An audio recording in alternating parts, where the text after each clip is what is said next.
The story begins in the city square of Lutetia, the capital of the Kingdom of Gallia, where the king and his loyal followers are about to be executed before a massive public crowd. Standing at the center of the square is a knight clad in white and gold armor. With every snap of his fingers, one by one, the king's attendants are brought to the guillotine, and one by one, their heads fall. As the executions continue, a man among the condemned silently reflects. They had once believed they could bring down the tyrannical regime from within, but in the end, it was they who had been betrayed by the very tyrants they sought to destroy.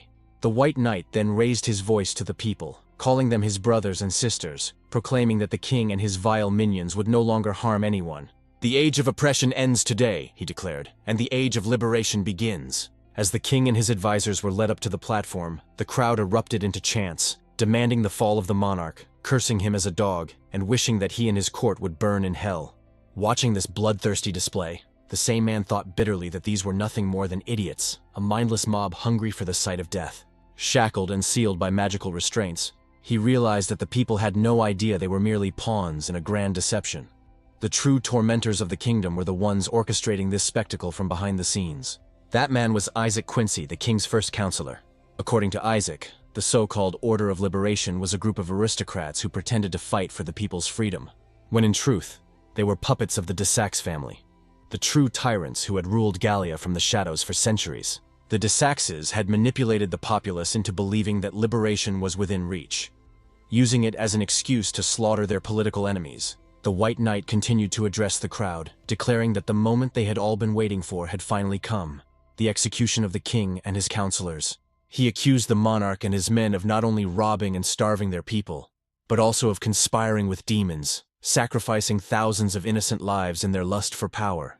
"We, the Order of Liberation," the knight proclaimed, "will never tolerate such despicable acts." But Isaac could only sneer. In his mind, they were all bastards, liars weaving false tales to justify their coup. The so-called secret meetings with the Demon King were nothing but fabricated excuses to appease the bloodthirsty revolutionary mob. Isaac smiled to himself, knowing something they did not. They had failed to capture the Order's secret weapon. When Elizabeth, one of Isaac's fellow captives, quietly asked if he was certain their ally would come, Isaac replied calmly, "He's already here. 20 years we've known each other. I'd bet he's watching us right now from the crowd." A nearby knight overheard their whispers and cast a silencing spell, ordering them to keep moving. As Elizabeth passed him, the knight sneered and said it was a shame such a beautiful woman would die soon. Grabbing her face, he leered, suggesting they could spend her final minutes together behind the platform. Isaac's voice darkened with fury. "Let her go," he growled. But the knight only laughed, taunting Elizabeth, asking if she wanted a few moments of pleasure before her head rolled. Elizabeth struggled, pushing him away, while Isaac glared, his aura flaring with golden lightning. The arrogant knight mocked him, but before he could react, Isaac unleashed a bolt of searing light that sent him flying. The other knights rushed to restrain him, reinforcing the magical seal around his body to suppress his power. Isaac gritted his teeth, realizing the spell was strong enough to keep even his lightning confined. Surrounded by drawn blades, one knight ordered him to stop resisting, but Isaac only smiled again. In his mind, he thought, just a few more moments. Soon everything will change. The hunter will become the hunted. The man he was waiting for was none other than Silas Montfort, his closest friend and the strongest among them. Isaac recalled their youth, meeting at the academy when Silas had just begun to awaken his powers.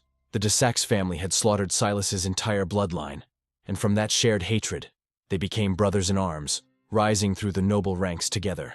Both had dreamed of ending the tyranny from within, but that dream was shattered when one of their own betrayed them, leading to Isaac's capture. Silas, however, had escaped, and the Order of Liberation remained unaware of his true intentions, or just how powerful he had become. As Isaac waited for his friend's arrival, one knight called out mockingly, "Scarface, you're next!" He then turned to the crowd and declared, "Before you stands the king's most wicked accomplice, the tyrant who let our nation fall to ruin and hunger. Behold Isaac Quincy." Isaac took a deep breath, preparing himself. Any moment now, Silas would appear. The knight walked up to him and asked, "Any last words of wisdom, Counselor Quincy?" Isaac smirked. "If I were you, I wouldn't be so confident, Executioner. I know exactly who's behind your sham of an order." His smirk deepened. "And by laying this trap, you've made your biggest mistake. You failed to capture our strongest member." "Silas," the knight repeated, a flicker of amusement in his tone. Slowly, he reached up, removed his helmet, and Isaac's eyes widened in disbelief. His heart froze. The man beneath the white armor was Silas Montfort himself. Silas smiled faintly. You must be talking about me. I'm flattered, Isaac. I didn't realize you thought so highly of me. Isaac's face darkened, his heart twisting between rage and sorrow. Standing before him was the man he had trusted most, his best friend, his brother, his supposed ally in the dream of freedom. Silas, the very man he believed to be the people's last hope. Let's not drag this out any longer, Silas said coldly. For 20 years I followed your plans, Isaac. But in the end, the de Sax family's vision proved far more real than your ideals ever were. Isaac's voice broke with fury and disbelief. How could this happen? We've fought side by side for 20 years. I saw you as my brother. But Silas's eyes were merciless, his expression unreadable beneath the golden light of the setting sun. But Silas merely smiled, his tone laced with mockery. Don't take it personally, old friend, he said coldly, but I must get back to work. As he slid his helmet back on, his voice echoed with authority.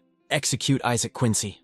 The order struck Isaac like a blade through his chest. In that instant, the truth became painfully clear. Silas was the traitor. Because of him, their comrades would die that day. Rage surged through Isaac's veins, his aura bursting to life behind him like a golden storm. Silas turned just in time to sense the shift in energy. Isaac's body flared with lightning as he shouted, "You'll pay for your betrayal, Silas!" His eyes burned crimson, and from the darkness behind him a shadowed figure emerged, an entity born of his wrath. With a thunderous cry, Isaac unleashed his power, hurling a devastating surge toward Silas. The explosion tore through the platform, and the shockwave blasted nearby knights off their feet. One of them shouted, "The prisoner's breaking free from the restraint charm!" But before he could finish, Isaac appeared behind him in a blur and kicked him hard in the back. The knight's sword flew from his hands. Isaac stepped forward, gripped the hilt between his teeth, and flooded the blade with his crackling aura. "Stop him!" Silas ordered, his voice cutting through the chaos. The remaining knights charged, but Isaac moved like lightning, slashing through them one by one with the sword clamped in his mouth. Blood sprayed across the platform as bodies fell, and the crowd screamed. The archers on the palace towers readied their bows, but Isaac's glowing red eyes darted toward them. His shadow figure shot forth, darting across the walls and towers like a phantom, cutting down the archers and flinging their bodies into the flames below. Yet even amid the carnage, Isaac sensed a surge of magic.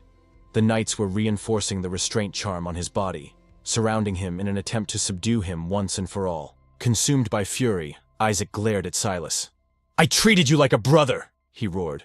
Silas, calm and unshaken, replied, "Enough, Isaac. Let's end this farce of friendship and lies." That final insult broke something inside him. Isaac unleashed every ounce of his remaining strength in a violent surge of power, lunging at Silas. But Silas was faster. His hands moved in a blur, forming a massive golden magic circle in the air. The circle expanded and struck Isaac like a hammer of light, slamming him to the ground. His sword fell from his mouth, clattering beside him. Silas stood tall, his voice cold as iron. "If you truly wish to accomplish something, Isaac, then do it without relying on others."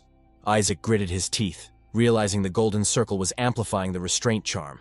It was binding him tighter, suppressing every drop of his power. Paralyzed and gasping, he could only watch as Silas seized him by the collar and hurled him toward the guillotine. The knights grabbed hold of him, forcing his head onto the wooden block. Struggling to lift his gaze, Isaac stared at Silas and rasped, "Why, Silas? What did I do to deserve this betrayal?" Silas paused, his expression hidden beneath his helmet. "You did nothing wrong," he said calmly. "But you were always just a pawn, and now your usefulness has ended." He snapped his fingers. The blade of the guillotine dropped. A sickening thud echoed across the square.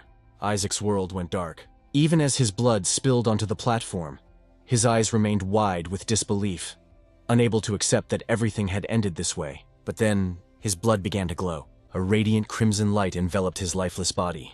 When Isaac's consciousness returned, he was surrounded by roaring flames. The world burned around him. Screams, chaos, and the stench of smoke filled the air.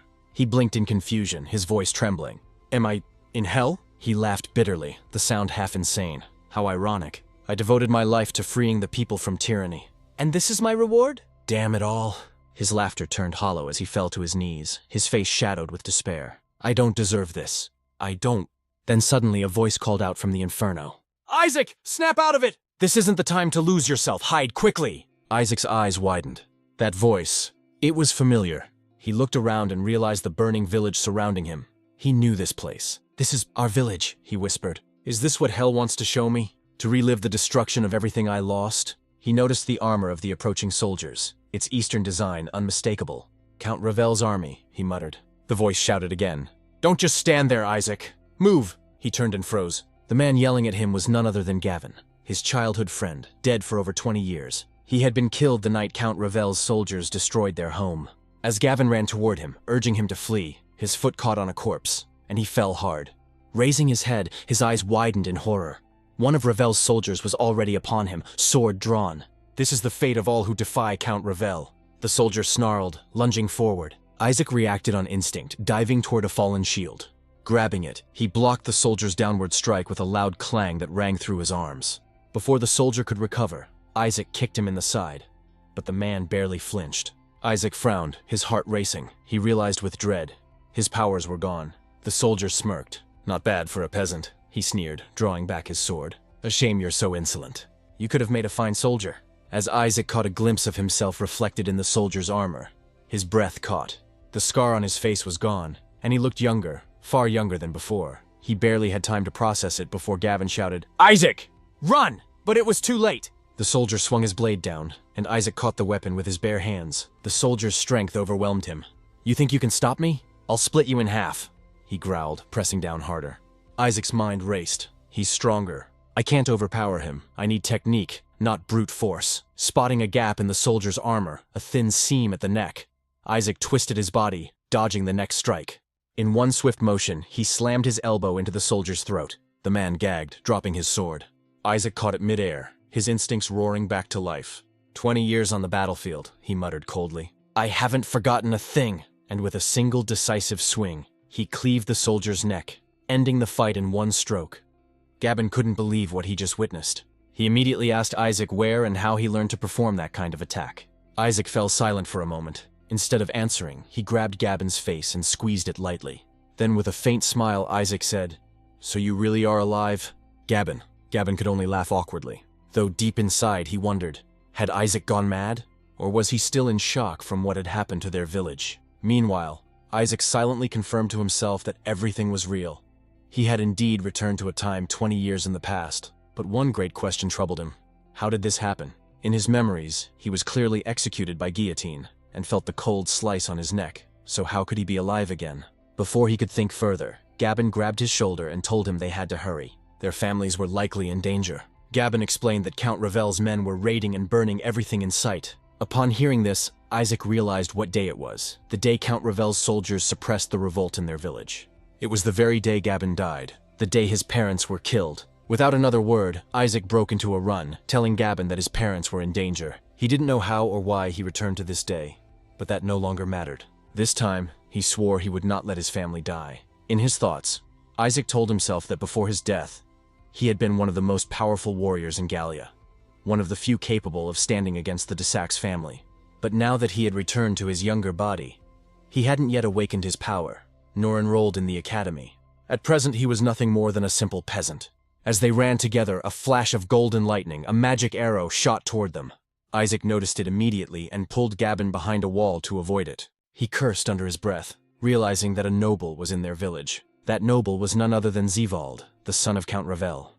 In front of Zevald knelt several elderly villagers, pleading for their lives, explaining that their house was all they had left. But Zevald only smirked and called them little rats. He told them that if they refused to give up their home, they might as well burn along with it. Then, without hesitation, he launched an attack on the defenseless villagers. Watching the scene, Isaac clenched his fists. He remembered this exact moment. Zevald had slaughtered that family like dogs. Even though Zevald was only a minor noble, Isaac knew that, in his current state, he couldn't defeat him. Not without his power awakened. He turned to Gavin and said their house was nearby. It would be better to move across the rooftops to avoid being spotted by the soldiers. They quickly climbed up and made their way over the rooftops until they reached Isaac's home. But what he saw made his blood run cold. Soldiers were already breaking in. Gavin urged Isaac to wait, suggesting they find help first. But Isaac was determined to save his family. He noted that no nobles were among the attackers, only Count Ravel's foot soldiers. And though he lacked his former strength, 20 years of battle experience still flowed in his mind. He leaped through the window and landed inside the house. There, he saw one of the soldiers strangling his younger sister, Madeline. Realizing there were only 3 soldiers in total, Isaac dashed into the kitchen and grabbed a few knives. He hurled one straight into the throat of a soldier, killing him instantly. 2 left, he muttered. The remaining soldiers froze in shock, unable to believe their comrade had been killed so easily. Isaac seized the moment and lunged again, but one of them quickly drew his sword to block. Isaac felt another presence behind him, a soldier closing in fast. He couldn't retreat or charge forward. So, he stepped on the chest of the first soldier, using it as leverage to propel himself upward, narrowly avoiding the incoming strike. The sword that was meant for him sliced through the other soldier instead. Before they could react, Isaac landed behind the last man and pressed a knife to his throat. "All my life," he whispered, "I've dreamed of this moment." His voice trembled, not with fear, but with long-suppressed rage. "You're lucky," Isaac said darkly. "I never thought I'd get the chance to kill you or to see my family alive once more." Then he slit the soldier's throat. As the body fell, Isaac's family rushed to him. His sister, his mother, his father, all embracing him tightly. Isaac held them close, saying that he had missed them for so many years. His father, confused, asked what he meant by so many years, and where he had learned to fight like that. Isaac only replied that he would explain everything later. For now, they had to head somewhere safe, the forest. He remembered that in the past, only those who fled into the forest had survived, hiding there through the night before returning to the village at dawn.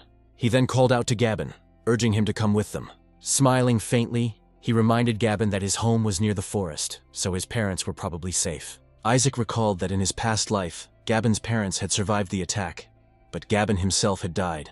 Not this time. This time, Isaac swore to protect him. As they made their way to the woods, they passed the corpses of countless villagers. Isaac's heart burned with fury at the cruelty of Count Ravel's men, but now that fate had given him a second chance, he resolved to use it well. When they finally reached the forest where the survivors were gathered, Isaac told his family to stay there for now. But before he could finish speaking, his vision blurred.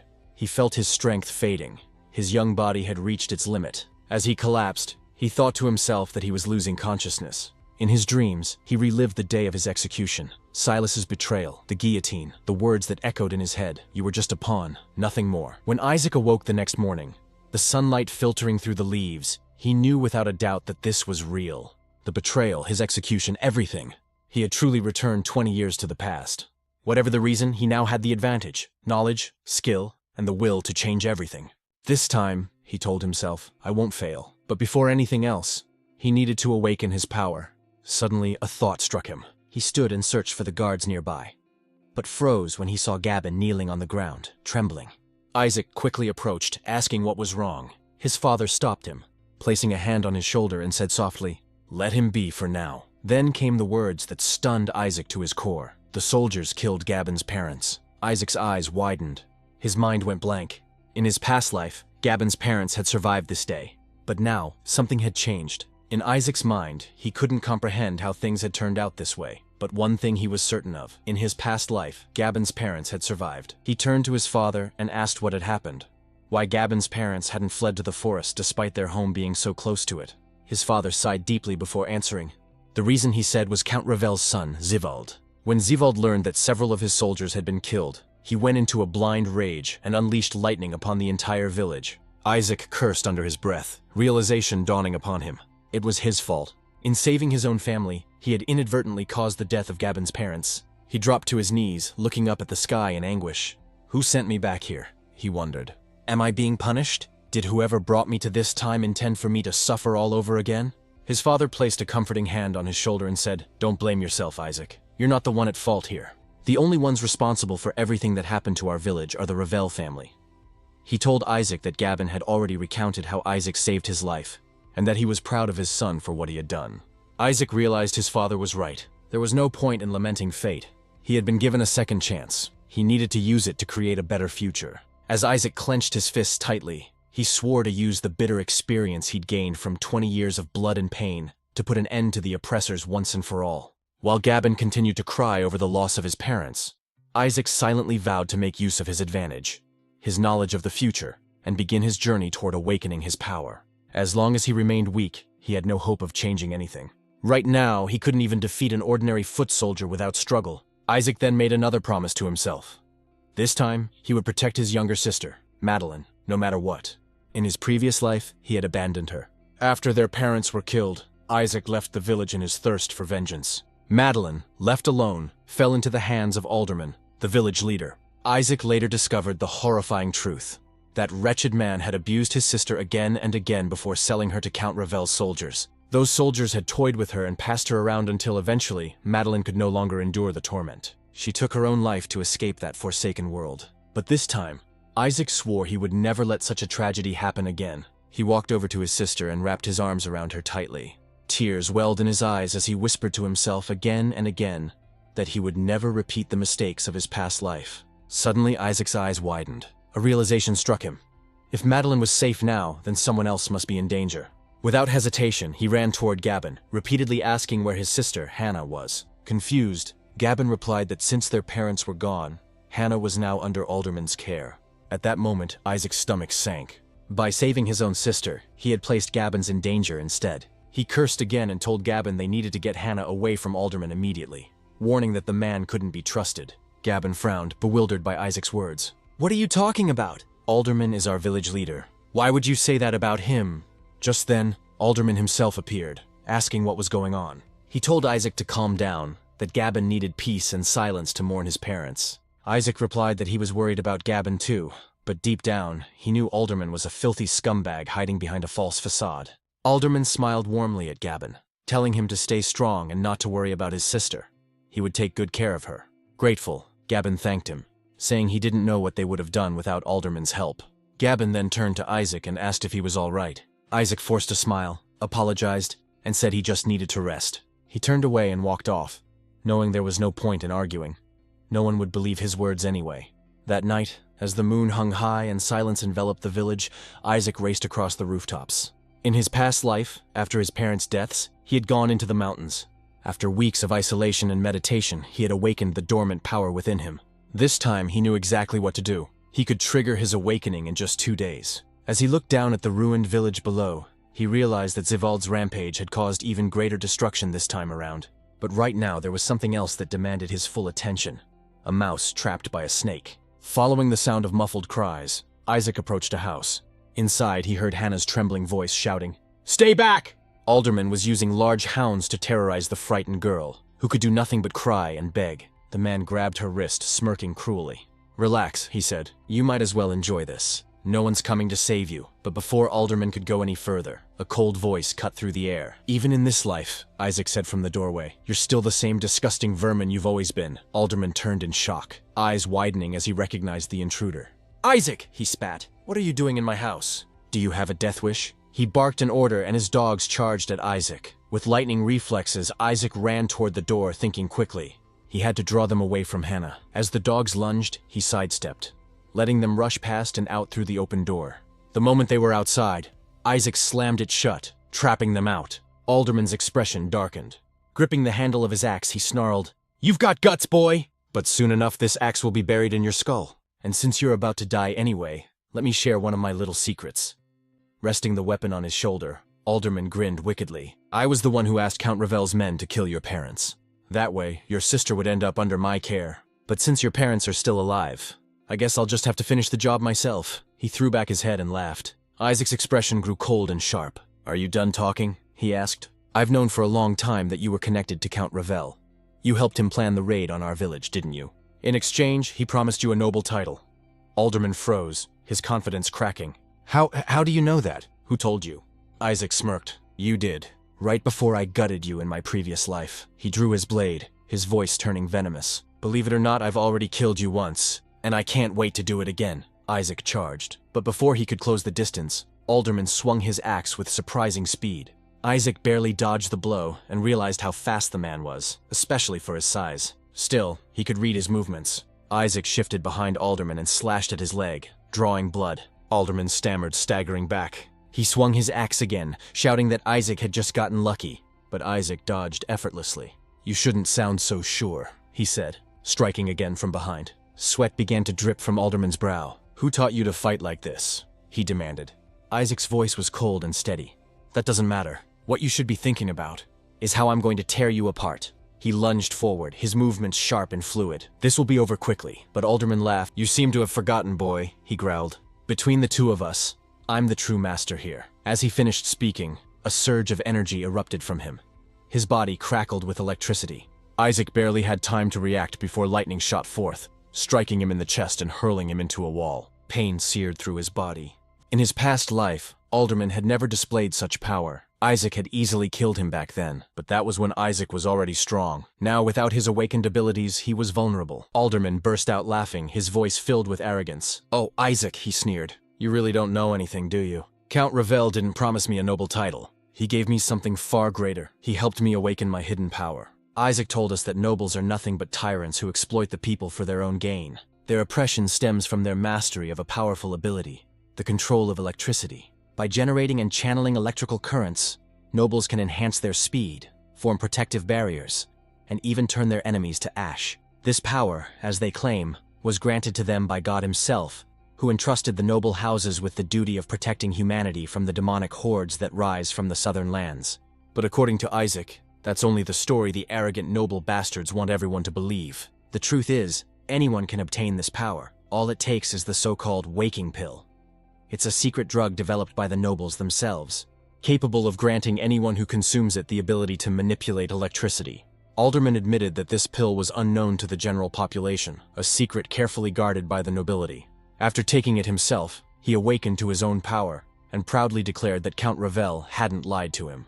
At last, he said, he could leave this filthy, corrupt village behind and take his rightful place among the nobles. With his newfound power, he would no longer be a mere peasant. But Isaac only laughed. "A commoner like you will never become a true noble," he said coldly. "At best, you'll end up as one of their obedient dogs, doing their dirty work until the day you're no longer useful."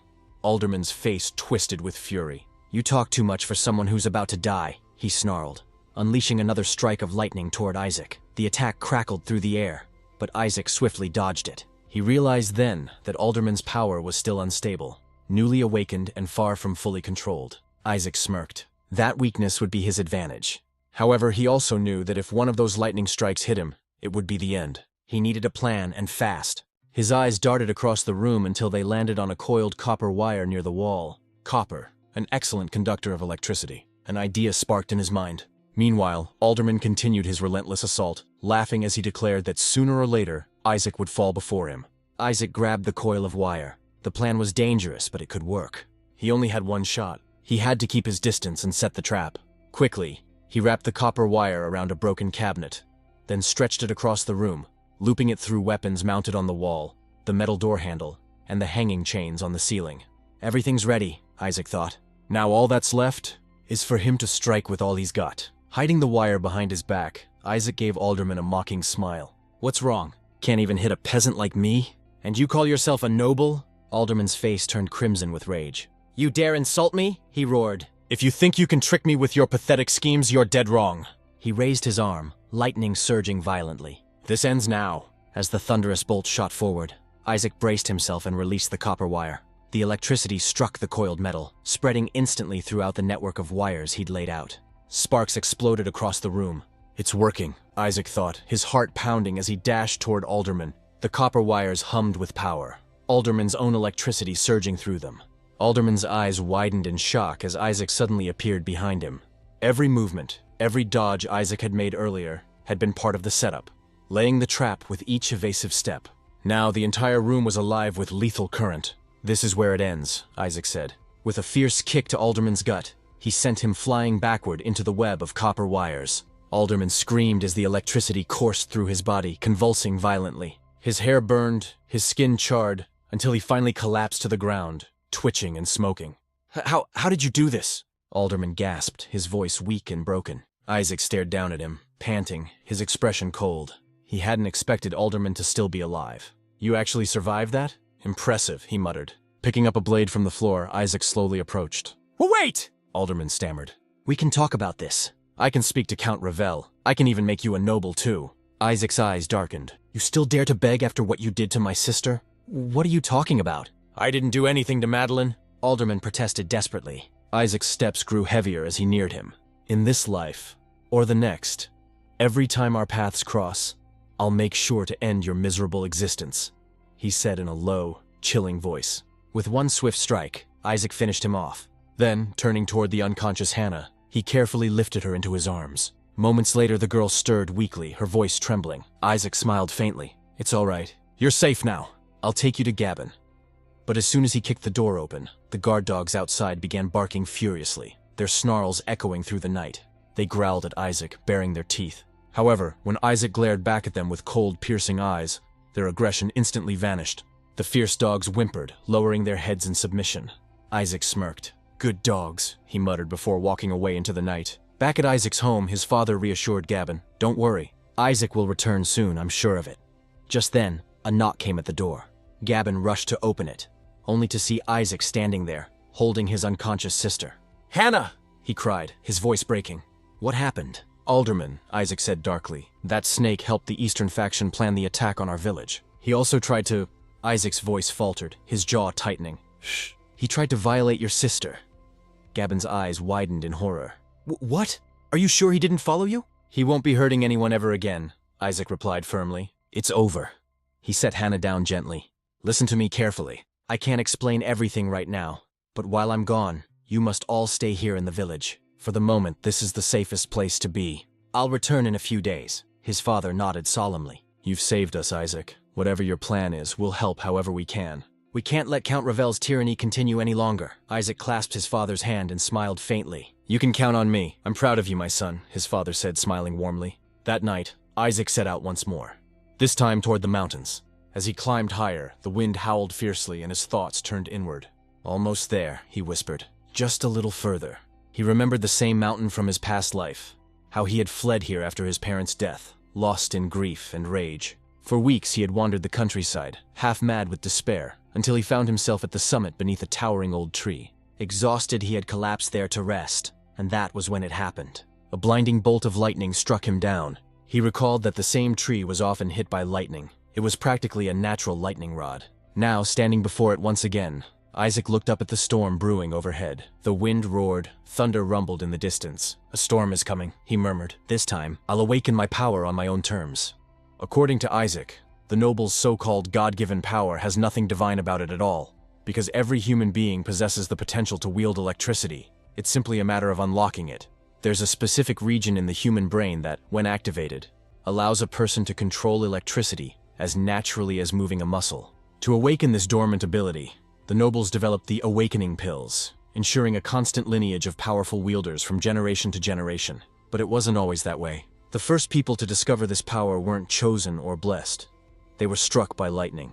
A lightning strike, Isaac explained, is a far more effective method than taking an awakening pill.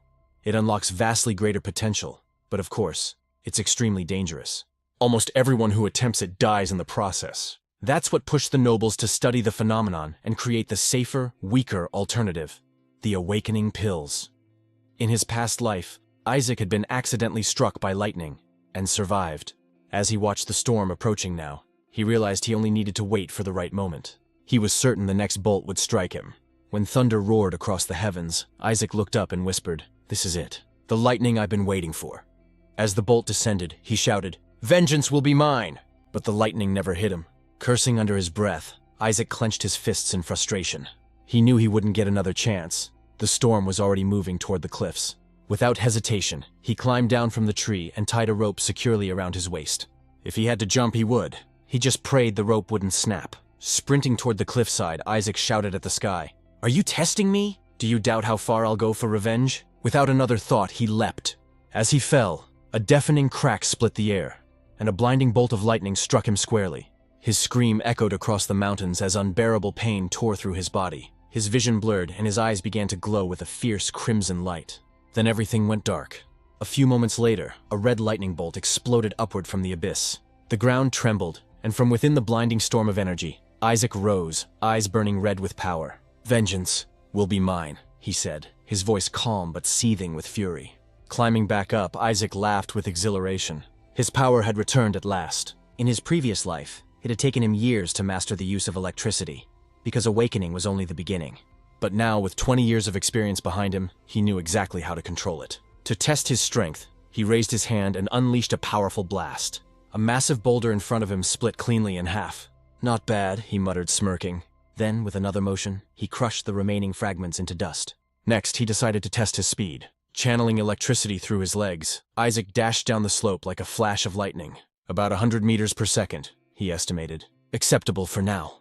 He then wondered if he could summon his avatar like before. Gathering his full strength, he focused, and a small, faint figure of lightning appeared before him. "So my power's still incomplete," he said to himself. The avatar, he recalled, was the manifestation of an electricity wielder's soul. Only those who had achieved complete mastery could summon one. A single noble with an avatar could annihilate entire armies, obliterating anything in their path. "I'll need to train harder," Isaac said. "Good thing this place is quiet." But then to his surprise, a familiar voice called out, "Isaac!" He turned sharply. It was Madeline. "What are you doing here?" he asked. Madeline crossed her arms. "I should be the one asking that. You've been acting so secretive lately, I had to follow you. And now I find you shooting lightning from your hands?" Isaac froze. He realized he couldn't hide it anymore. The truth had to come out. Sitting together on the rocks, Isaac took a deep breath and said, "Madeline, I came from the future." Madeline blinked, then burst out laughing. She punched his shoulder playfully. "Really? After everything we've been through, this is when you decide to joke around?" Isaac sighed inwardly. Of course she wouldn't believe him. It did sound insane. Smiling warmly, Madeline said, "Whatever the reason, I still can't believe you're an awakener now. Everything's going to change, Isaac. You can go to the academy, protect us from those scummy ravels, and we'll finally live like nobles, rich and free." But Isaac shook his head. "Don't get too excited. You're right about one thing. I can protect us now, but we have to keep this a secret for the time being. Promise me you won't tell anyone what you saw." Madeline smiled softly. "You don't need to explain anything. I trust you. You've already saved us once. That's enough for me." The siblings stayed on the mountain overnight, and by dawn, Isaac began his training. After meditating, he told Madeline, "All right, start throwing the stones." Madeline hurled the rocks one by one. Even with his back turned, Isaac could sense them coming. He turned and used his lightning to intercept each one mid-air. Out of 15 stones, only one slipped through. "You learn fast," Madeline said, amazed. "It's like you've been using lightning all your life." "Not yet," Isaac replied, smirking. "But you're not coming down from that tree until I catch them all. Are you serious?" "I've been up here for hours," she complained. "Last one then," she said, throwing the final volley. Isaac unleashed his power, slicing all 15 stones cleanly in half. "You hit them all!" Madeline exclaimed. "Exactly," Isaac said. "Now, let's make it 16. As they continued, Isaac's thoughts grew heavier. He remembered how, after Gabon's parents were killed, he had cursed the forces of the heavens, convinced that fate itself was punishing him. Yet despite the harshness of his training, he found himself at peace whenever he saw Madeline smiling. He realized these were the happiest days he'd had in 20 years. But he knew this peace wouldn't last. Soon he would face Sila, the traitor who betrayed him in his past life. Before that, however, the rebels had to be dealt with first. The tyrants who burned their village, slaughtered his parents, and drove Madeline to take her own life. In his past life, Isaac had failed to avenge them. By the time he had mastered his power, he had already become a high-ranking noble himself, bound by politics and the regime's deceitful plans. His revenge would have exposed everything and destroyed their movement from within.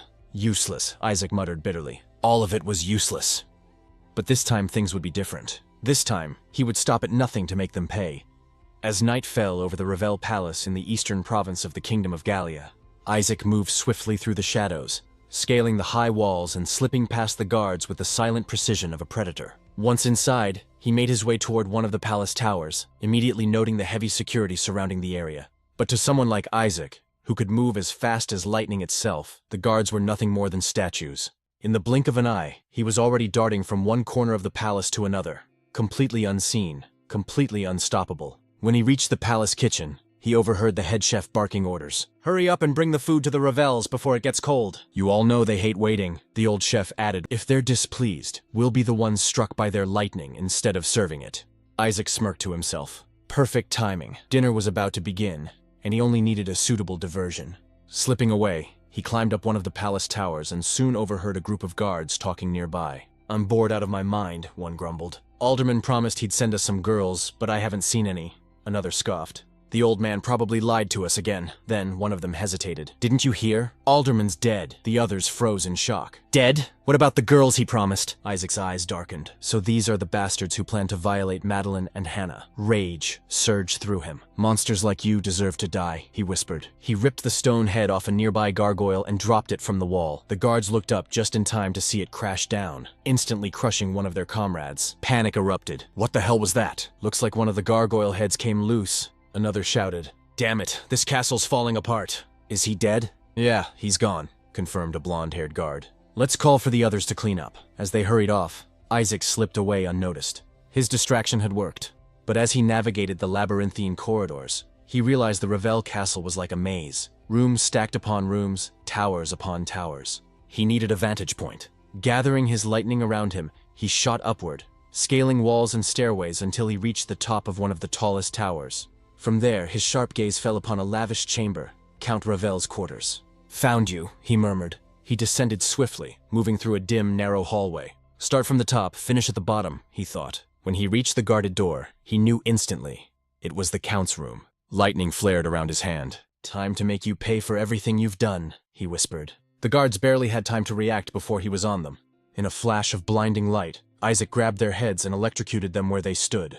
Their bodies collapsed, smoke rising from their charred armor. Picking up one of their fallen swords, Isaac muttered, "Mind if I borrow this?" "Not like you'll be needing it." With a kick, he burst through the chamber door. "Your fun ends here, Count Ravel. It's time to pay for your sins." Count Ravel merely squinted at him, unimpressed. His son, Zivald, continued sipping wine with an arrogant smirk. "See, father? I told you the man who killed Alderman would come to us. This peasant?" The Count sneered. "Is he an assassin? I don't see the skill in him to kill Alderman, unless he stole the man's awakening pills." The Countess, lounging beside them, tilted her head and asked mockingly, "Tell me, boy, feeling particularly potent tonight? A little tingle, perhaps?" Isaac clenched his jaw. So this is how nobles behave. Mocking and cruel, looking down on commoners like they're nothing. "But that ends tonight." "You're right," he said coldly. "I'm the one who killed Alderman, the traitor who helped you plan the massacre of my village." At that, Zivald chuckled and turned to his father. "Then you owe me 100 gold coins, father. Alderman was just our pawn. This peasant was after us all along," the Count yawned. "You understand these peasants better than I do, son. I assume the fool killed over a stolen chicken or something. Those dirty savages would kill each other Before he could finish, Isaac's lightning sliced the roast chicken clean off the table. "Enough talk, you pot-bellied pig," Isaac snapped. "You know what that means, don't you? That's what the high nobles in the capital call you, the pot-bellied pig of Gallia." Isaac smirked. "In my past life, I mingled with the high nobility. Mocking the provincial lords was one of their favorite pastimes. Count Ravel was always their joke." The Count's face twisted in fury, eyes blazing. "What did you say to me?" Isaac grinned wider. "You heard me. You and your wife. The pot-bellied pig and his ugly sow." Gasps filled the room, even in the eyes of the high nobles. Isaac added, "You're just peasants like the rest of us." The Countess shrieked, trembling with rage. "You insolent worm! You'll pay for your words." She raised her hand, lightning erupting from her palm in a thunderous blast that engulfed the room. Smoke filled the air. When it cleared, Isaac stood unharmed, smiling. "Is that all you've got, sow?" The Countess's eyes widened in disbelief. Impossible. She gathered more power, screaming, "Let's see if you survive this!" But before she could unleash it, her expression twisted in horror. Her body convulsed as lightning crackled wildly over her skin, out of her control. Isaac's eyes glowed coldly. Weak wielders like her can't properly channel their energy, pouring in too much power without control. Always a fatal mistake. A single spark was all it took. Her body exploded in a violent flash. When the light faded, nothing remained but ash. The Count and Zivald stared in horror. "What did you do to her?" The Count roared. Isaac appeared behind him in an instant. "Don't worry," he whispered. "You'll be joining her soon." Before he could strike, Zivald launched a counterattack, lightning crashing against Isaac's aura. The Count joined in from behind, flanking him. Isaac dodged, weaving through their strikes like a phantom. "Jump and dodge all you want! You attacked nobles, you're finished. After I kill you, I'll burn your filthy village to the ground." Isaac smiled darkly. "Don't get too confident, little piggies. The wolf has arrived." Zivald lunged, roaring in fury. Isaac barely moved, sidestepping every strike with effortless precision. They have power, yes, but it's artificial, borrowed, gifted by pills, not earned. Then the Count came from behind with a heavy blast. Facing two opponents at once was dangerous, even for Isaac. He ducked under Zivald's swing, only for the Count to strike immediately after. When the two saw an opening, they attacked simultaneously, but that was exactly what Isaac had been waiting for. Lightning surged across his body as he deflected both attacks in one motion.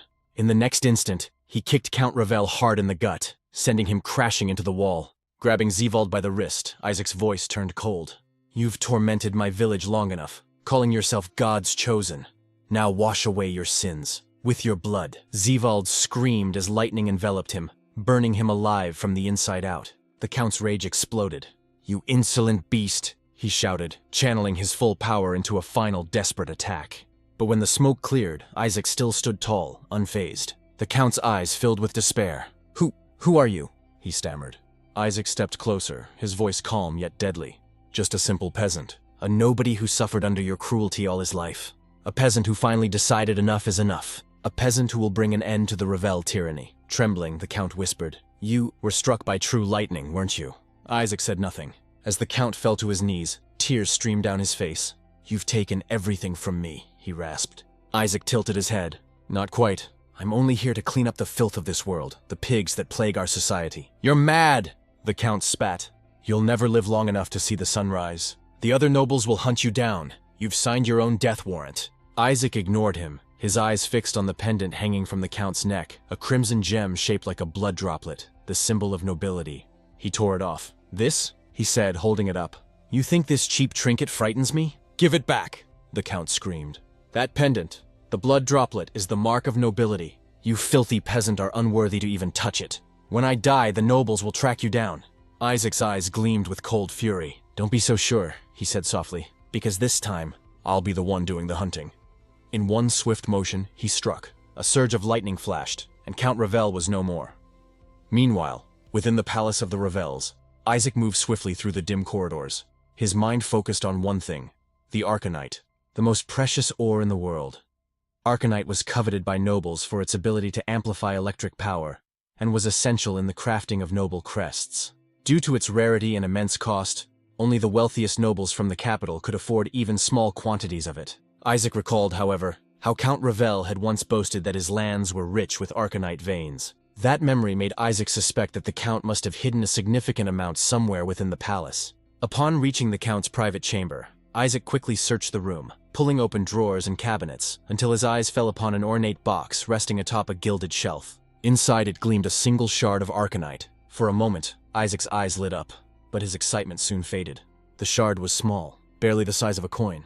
"So that's it," he muttered bitterly. "All that bragging, and this is what he called wealth." He clenched the crystal in his hand, realizing it was nowhere near enough to forge the weapon he dreamed of. He would need much more, an entire cache of Arcanite, to craft something worthy of his power.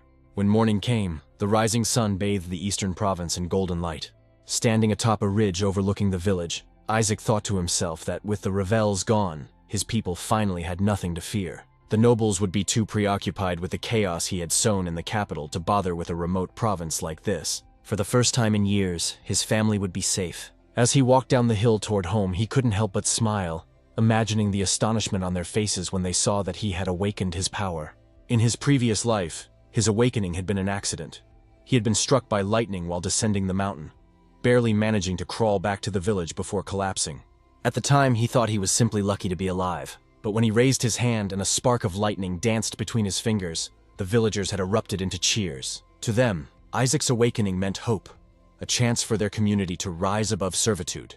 A newly awakened noble who stood with the commoners could change everything: prosperity, safety, and respect from the local lords. And now, in this life, Isaac wondered what their reaction would be once more. Yet his anticipation quickly turned to unease when he reached the outskirts of the village. The streets were eerily silent, and not a single soul was in sight. His smile faded. "Where is everyone?" he whispered. A dreadful thought crossed his mind. Had the village been attacked again? Without hesitation, he used his lightning speed to dash toward his home. "Madeline!" he called. "Hannah!" But there was no response. The house was empty. He stepped back outside, scanning the area. There were no signs of struggle or bloodshed, no smoke, no corpses. "What's going on here?" he muttered. Then, suddenly, laughter and cheers erupted behind him. Isaac turned sharply, startled. From behind the houses and trees, the villagers emerged. Men, women, and children, all smiling, laughing, and carrying garlands of flowers. His father raised his hands and shouted proudly, "My son is a noble now!" Isaac's eyes widened as realization hit him. Madeline. She must have told them. He sighed in exasperation. She had promised not to tell anyone. "I only told 1 or 2 people!" Madeline protested with a sheepish grin. "How was I supposed to know the whole village would find out so fast?" The crowd swarmed Isaac, the children tugging at his sleeves and bombarding him with questions. "Is it true you can move faster than lightning?" one asked. "Can you jump over the mountains?" another shouted. "Can you split the sky in half?" added a third. Even the elders joined in, clapping and urging him to show them his power, torn between amusement and embarrassment. All right, he relented. "Just this once." Gathering a small amount of lightning into his hand, he shaped it into a shimmering figure that crackled and danced like a living creature. The villagers gasped in awe and began chanting his name, their voices echoing through the valley. For a brief moment, Isaac felt peace, pure and simple joy he hadn't felt in years. But then a voice broke through the crowd. "Isaac Quincy." The tone was calm but heavy, like distant thunder. Isaac turned and saw a tall man approaching. Clad in weathered armor, his eyes were cold, calculating. "You're the one I've been looking for," the man said. "The only newly awakened in this region, and the only one strong enough to have killed aldermen." Isaac's expression hardened. Rishak, he thought grimly. The name was infamous, the leader of the mercenary group known as the Silver Wolves. Whispers rippled through the crowd as Rishak drew closer. "I've heard about Alderman's death," Rishak continued. "He was one of ours, and as leader of the Silver Wolves, it is my duty to uphold our code by taking the head of whoever killed him. Tell me, Isaac, was it you?" Isaac didn't flinch. "I did," he said firmly. "But Alderman deserved to die. You and I both know what kind of man he was." Rishak nodded slightly. "I don't doubt that. He was a bastard, that much is true. Still," he said, leveling his sword toward Isaac, "a code is a code." Isaac's eyes flicked toward the weapon. The hilt was embedded with a shimmering ore. "That's arcanite," Isaac realized. Rishak noticed his gaze and smirked. "Beautiful, isn't it? I imagine this is your first time seeing such a fine weapon." He struck the arcanite in the sword, stimulating the electricity stored within. "Come, boy, let's see if that spark of yours can stand against me." "Don't listen to him, Isaac," shouted Gavin, rushing forward with a pitchfork in hand. "We'll hold him off. Run while you can." Isaac shook his head. "No, Gavin, I can't." He took the pitchfork gently from his friend's hands. "Sorry, but I'll need to borrow this. Have you lost your mind?" Gavin hissed. Isaac only smiled. "Don't worry, I've awakened now." Turning back to Rishak, he raised the pitchfork like a spear. "I accept your challenge, but let's take this outside the village." Rishak grinned. "No need. This ends right here." Without warning, he lunged forward, his blade cutting through the air. Sparks flew as Isaac blocked the strike with the pitchfork, his arms trembling under the impact. "Damn you," he thought. "Attacking me in the middle of the crowd?" He looked around. Too many people. If he used his full lightning power here, the villagers could get caught in the blast. "Everyone back away!" he shouted. "Stay out of this!" As the villagers retreated, Rishak pressed forward, striking again and again.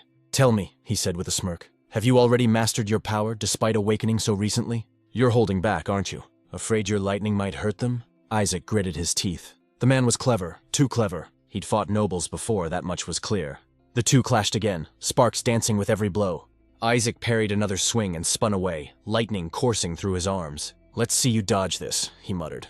Channeling energy into the pitchfork, he hurled it toward Rishak. The weapon streaked through the air like a bolt of light, but Rishak sidestepped effortlessly. "You'll have to do better than that," he barked. Isaac smirked. "Don't get too comfortable." The pitchfork struck the ground, and in that instant, Isaac vanished in a flash of lightning. Rishak turned sharply, eyes widening. But before he could react, Isaac appeared behind him and struck with tremendous force, sending him crashing to the dirt. Isaac pulled the pitchfork free, thinking it was over. He lunged again, lightning wrapping around his weapon as he drove it into Rishak's back. But the moment the prongs hit, the energy rebounded, dispersing harmlessly into the air. Isaac's eyes widened in disbelief. Rishak stood slowly, smirking. "You've got strength and brains, boy. I'll give you that." He unclasped the armor plates on his chest and let them fall away with a heavy clang. Beneath them, Isaac saw it, a gleaming breastplate pulsing faintly with energy. "You didn't think I'd come unprepared, did you?" Rishak said. "This is arcanite armor." He drew himself up, his presence radiating raw confidence. "I didn't give you my full title earlier," he said with a grin, his voice echoing like thunder. "I am Rishak, the noble slayer." Rishak declared that he would show Isaac the true power of arcanite. Once again, he struck the ore embedded in his sword, then tapped the piece mounted on the back of his armor. He explained that with a small stimulation, the arcanite would release the electricity stored within it. Then, with a smirk, he said Isaac must be wondering how a mere commoner like him could possess such rare ore. "Simple," Rishak said. "I stole them from Count Ravel himself, and once I'm done with you, that worm will be next." He then added coldly that Isaac would be the 6th lightning user to die by his hand. Isaac could hardly believe the sheer power radiating from the arcanite. With each strike, Rishak grew faster and stronger, his movements surging with raw energy. Isaac started to worry, not for himself, but for the villagers. He couldn't unleash his full power without risking their lives, especially those of his family, who were surely terrified for him. Still, he thought to himself that while Rishak's control over arcanite was impressive, it was ultimately a crutch. "If it's just a crutch," Isaac mused internally, "then maybe I can make him use that power against himself." He recalled what he knew. Arcanite, the most precious ore in the world, was coveted for its ability to store and amplify electricity. Nobles forged it into their crests and weapons, enhancing their electric abilities.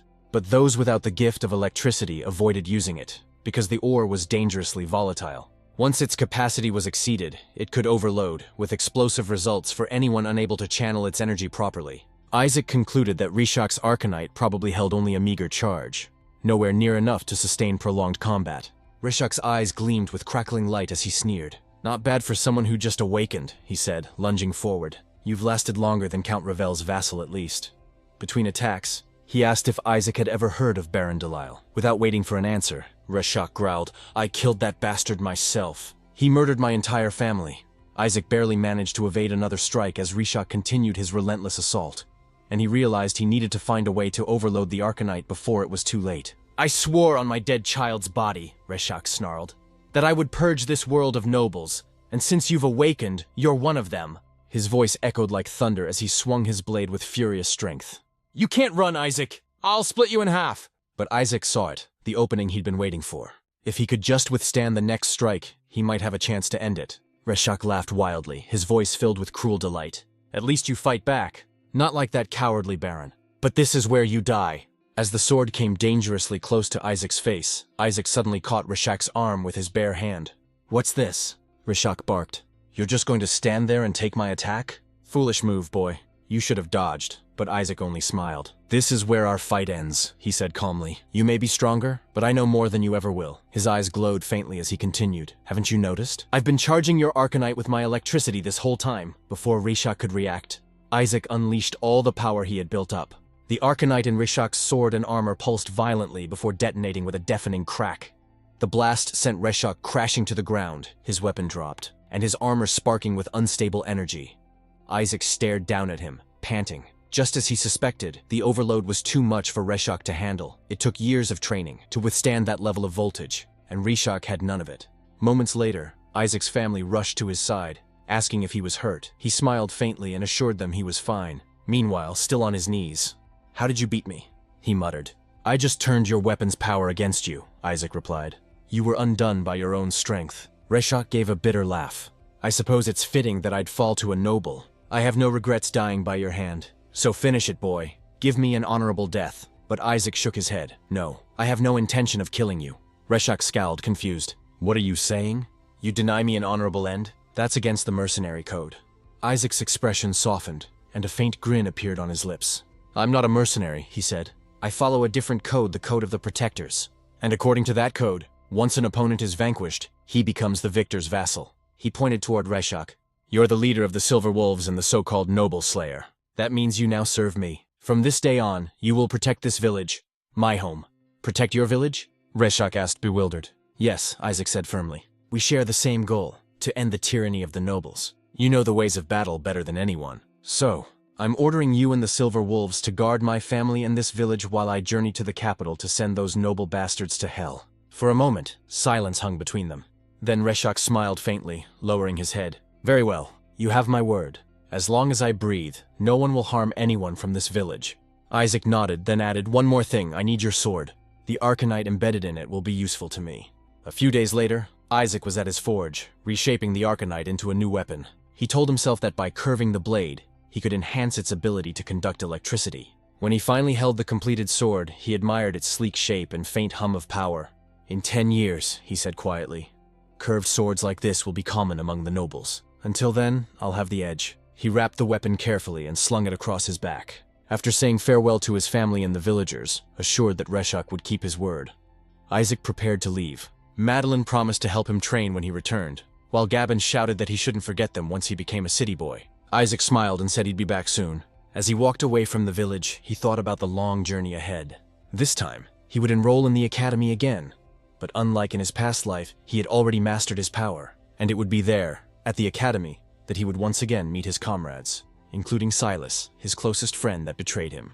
In the next scene, a ship is seen sailing toward Lutetia, and while Isaac is aboard this vessel, he can't help but smile at the thought that he is finally close to returning.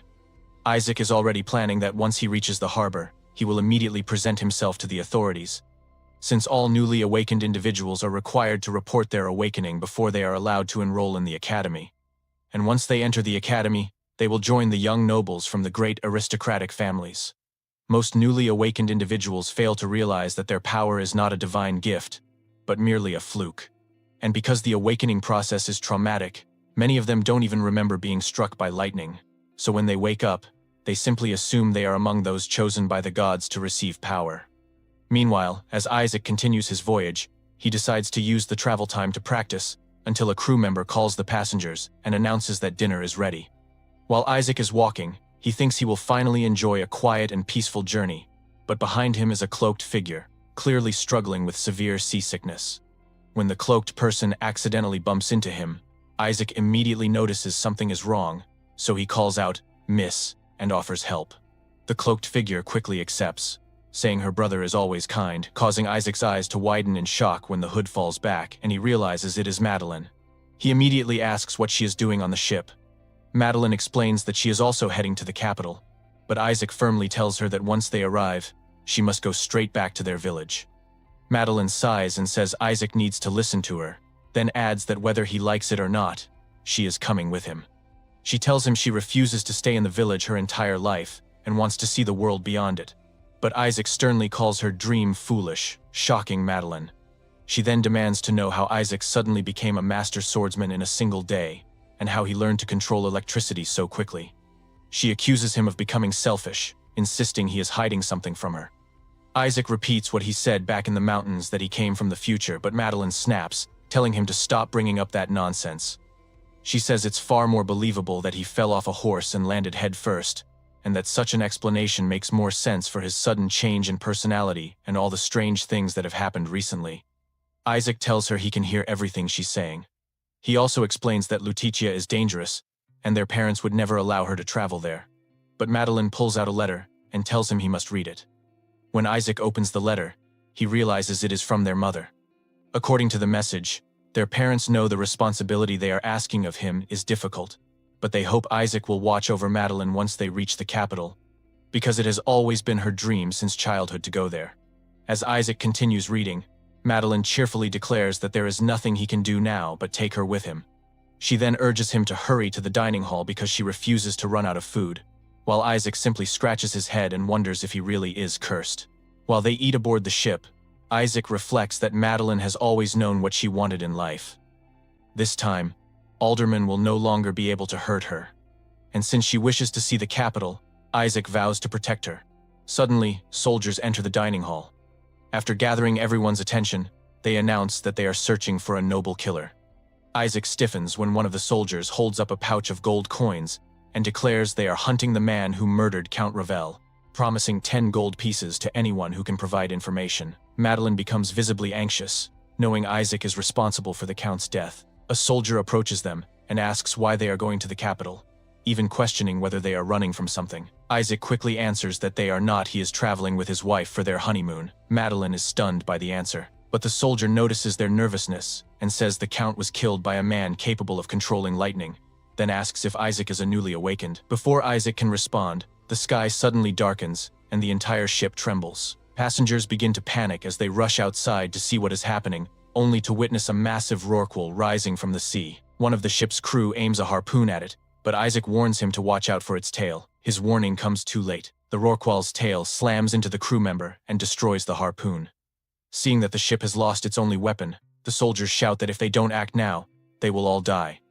Isaac dodges the rorqual's attacks, thinking about how aggressive these creatures are and realizing they must have intruded upon its territory. Under normal circumstances, a single electric bolt would scare it away, but with the soldiers watching, he cannot reveal his ability or he will become their prime suspect. Madeline suddenly yells at him to move, and as Isaac swings to safety and grabs onto a rope, he draws his sword, planning to inflict a serious wound to drive the beast away.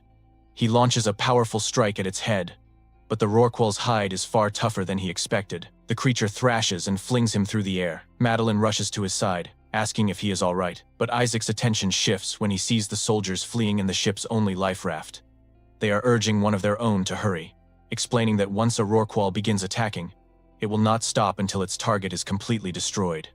The rorqual slams into the ship again, and Isaac realizes that if he doesn't act, the vessel will be shattered. With no other option, he dives into the water. Beneath the surface where no one can see him, he prepares to use his lightning. As the rorqual charges toward him, Isaac waits for it to come close. His eyes glow as red lightning gathers in his hand. He thinks to himself that when no one is watching, he becomes the predator. He unleashes the bolt, and the rorqual recoils and retreats, swimming away from both him and the ship.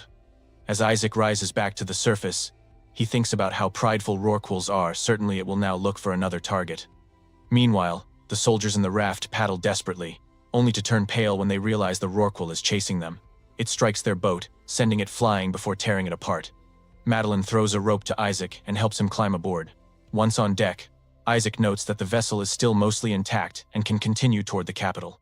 Madeline immediately embraces him, thanking the gods for keeping her husband safe, even though they are only pretending to be married, and remarks that their honeymoon has certainly started in a strange way. The crew, thrilled to be alive, cheer for Isaac and lift him into the air in celebration, while Isaac silently concludes that he truly must be cursed. After spotting the coastline of Lutetia, the crew announces that they will reach harbor in a few hours.